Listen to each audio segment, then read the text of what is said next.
Hello, you're watching ABC World, the voice of Pan-Africanism with the news. I'm Tegesser Nisa. Do stay with us. Ethiopia's refugee response received international recognition this week as President Taye Asqassalasse met with the UN High Commissioner for Refugees Filippo Grandi in Addis Ababa.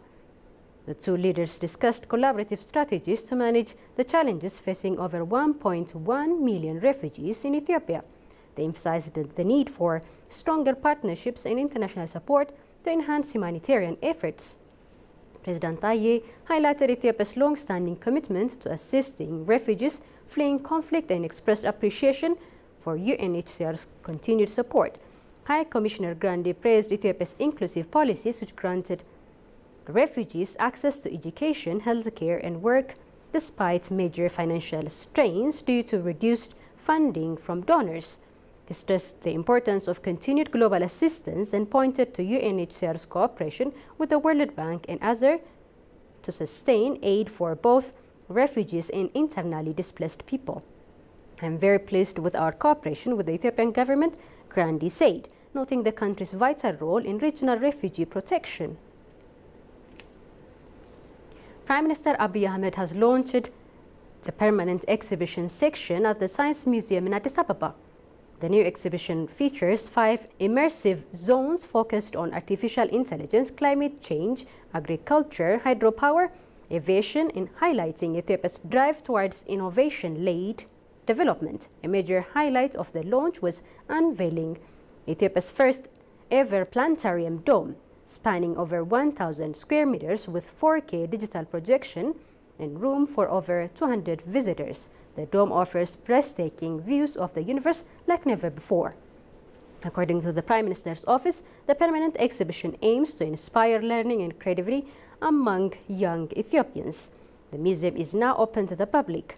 On social media, Prime Minister Abiy called it an inspiring showcase to 2 years in the making, urging families to visit the rainy season. If Ethiopians truly want to shape tomorrow, he said, they should bring their children here. Ethiopia's call for sea access outlet is gaining attention, with scholars emphasizing that the move is fair, peaceful, and vital for the country's future. Despite being East Africa's most populous nation and one of the fastest growing economies, Ethiopia remains landlocked, a status scholar says hampers economic and strategic growth. Research shows that countries with sea access grow from 1 to 3% faster annually. Lead researcher at the Institute of Foreign Affairs, Amara Qannao, told the Ethiopian news agency that Ethiopia's sea quest is not only about economic benefits but also national sovereignty and long-term security.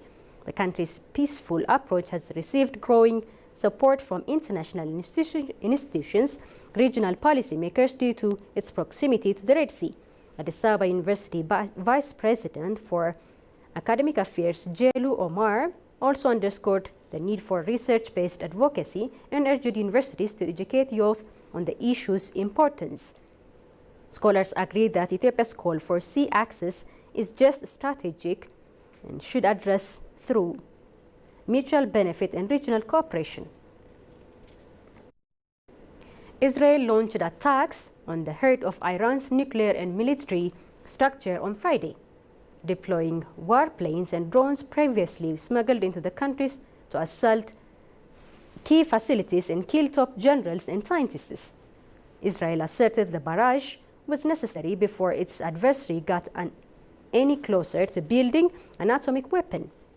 Although experts in the US government have assessed that Iran was actively working on such a weapon before the strikes, Iran retaliated by firing waves of ballistic missiles to Israel, where explosions flared the skies over Jerusalem and Tel Aviv and shook the building below.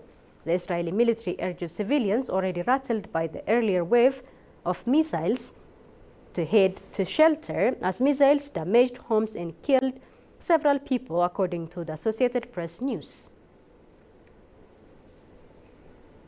A quick reminder of the top stories once again. Prime Minister Abiy Ahmed unveils permanent exhibition section at Science Museum.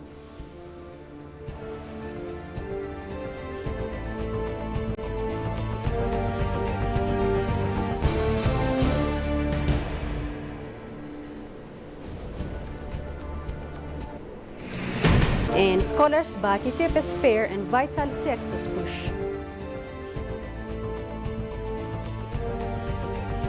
That's all we had for this news hour. Thank you for staying with us. I'm Tigist Sarnisa. Goodbye.